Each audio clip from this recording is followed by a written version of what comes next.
In a shocking turn of events that's rocking the crypto world, Polygon co-founder Sandeep Nailwal has publicly declared he's rethinking his deep-rooted allegiance to Ethereum. Despite pouring years into building tools that helped scale the network and supporting hit apps like Polymarket, Nailwal says he's received no backing from the Ethereum Foundation or its community, in fact, quite the opposite.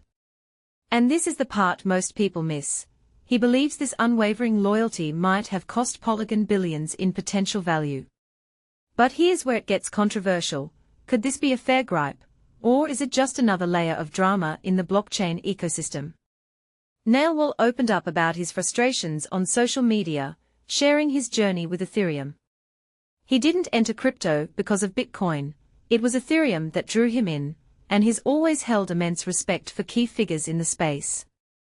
Yet, after creating infrastructure that expanded Ethereum's reach, think of it as building highways to make a busy city more navigable, he feels snubbed.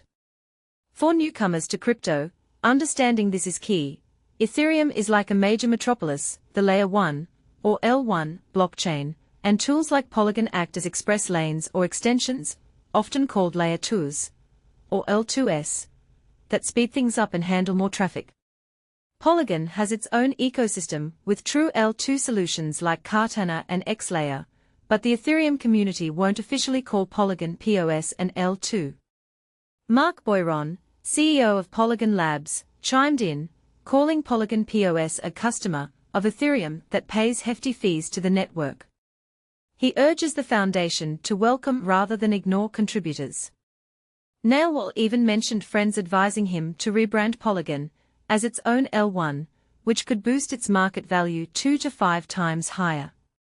He's promising one last major effort to revitalize the L2 story in the coming weeks, but he acknowledges Ethereum's democratic nature leaves everyone a bit unhappy.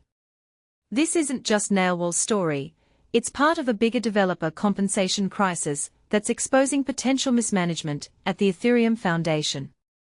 Former Geth lead developer Péter Szilágyi spilled the beans on his earnings. Just $625,000 over 6 years for running Ethereum's core software, with no perks, raises, or bonuses.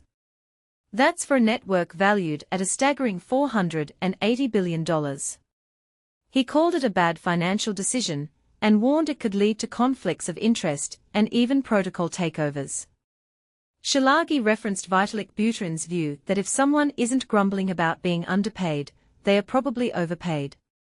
Data from the Protocol Guild shows core developers make 50% to 60% less than market rates, with a median salary of $140,000 versus $359,000 elsewhere. One dev turned down a $700,000 offer to stick with Ethereum. Only 37% get equity or tokens, unlike typical crypto jobs that offer big upside potential. Critics are furious, pointing out the foundation sold 10,000 ETH for $43 million recently while developers scrape by. As one Twitter user put it, the lead engineer for Ethereum is paid $105,000 a year, pre-tax, with no benefits, no raises, and no incentives. Ethereum has a market cap of $480 billion and the foundation recently sold $43 million of ETH. Where is the money going? There are whispers of grant abuse, where some projects get over $200,000 for little work, while key devs are neglected. The foundation sits on a huge ETH stash, but doesn't manage it well, or even stake it for returns. And this sparks major debate. Is the foundation hoarding funds, or just prioritizing the wrong things? Could this low pay drive away talent, weakening Ethereum's future? In response, Vitalik Buterin showed appreciation for Polygon's role in the ecosystem. He praised their hosting of Polymarket, a prime example of a non-finance app that's thrived, and their push into ZK-EVM tech via investments in teams like Jordi Baylinas. Buterin even thanked Nailwal personally for returning $190 million from SHIB donations to fund open-source biotech. He suggested Polygon explore ready-made ZK tech, where proof costs now hover at just $0.0001 per transaction. Brendan Farmer, from Polygon Zero, highlighted their tech powering most ZKVMs in production, except IRC0, and how their Plonky 2 is 100 times faster than Starkware's, all open-sourced for the community. Farmer cautioned that those low costs might not account for the extra resources needed for high-volume chains. But the drama doesn't stop there. Ecosystem builders are jumping ship. One team spent 4 years on Ethereum and Base with no success, then switched to Solana, and raked in $3.5 million in revenue just 48 hours after launch.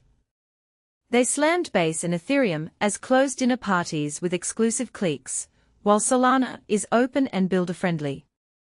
For beginners, this illustrates how different blockchains compete. Ethereum and its L2S can sometimes feel gated, whereas Solana emphasizes rapid, supportive growth. Meanwhile, the Foundation is winding down the whole Sky testnet this week after Fusaka testing, with nodes shutting down over the next 10 days. So, what's your take?